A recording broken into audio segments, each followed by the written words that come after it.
Hello everyone, myself Sunita Singh, Assistant Professor Management in a degree college. Today I am starting my channel regarding UP Higher Education Service Commission Prayagraj. My subject is Commerce. I cleared this examination last year, that was Advertisement 50. हम यहाँ हिंदी और English दोनों में बात करेंगे क्योंकि हमारे उत्तर प्रदेश लोक सेवा आयोग के बहुत सारे स्टूडेंट हिंदी माध्यम से भी इस परीक्षा में अपीयर होने जा रहे हैं।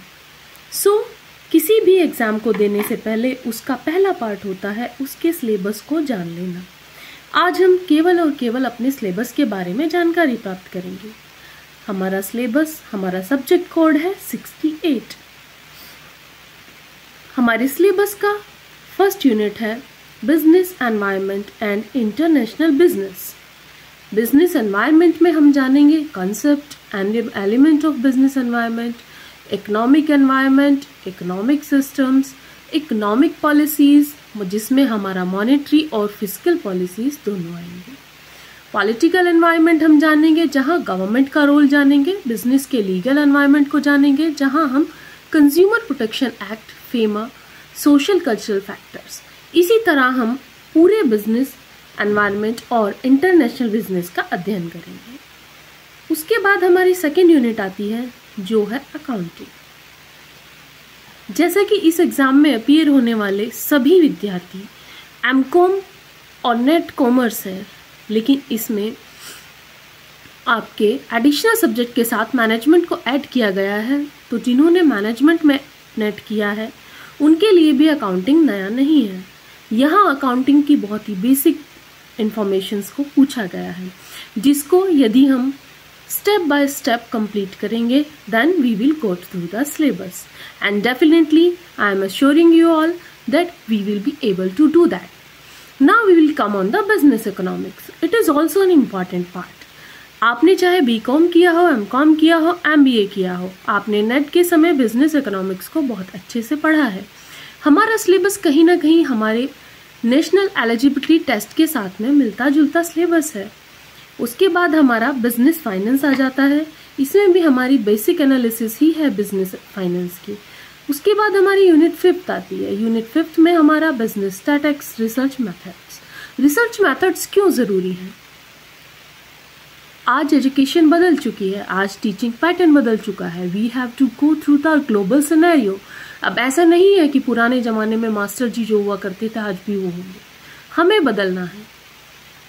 यदि हम एक विद्यार्थी के तौर पे एजुकेशन सिस्टम को बदलते देखना चाहते हैं तो हमें एक एजुकेटर के तौर पे, एक असिस्टेंट प्रोफेसर के तौर पे भी उस एजुकेशन सिस्टम को बदलने की कोशिश करनी होगी।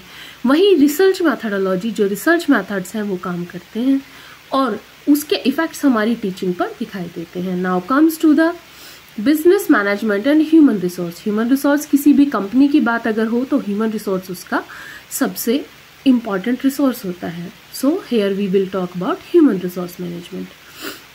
बैंकिंग एंड फाइनेंशियल इंस्टीट्यूशंस, जिसमें हमारा आरबीआई होगा, आरआरबीज होंगे, एनबीएफसीज होंगे।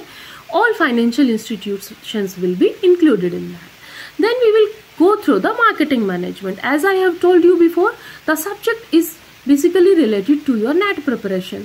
So here we can also prepare for the NET subject. NET management subject. It is marketing management. Marketing is a basic theory. Product is produced just for the meeting the demand and supply.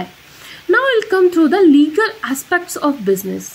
यहाँ हम Indian contract act से लेकर अपने sales and goods act तक पढ़ेंगे, competition act तक पढ़ेंगे, GST के बारे में जानेंगे and we will go through the syllabus.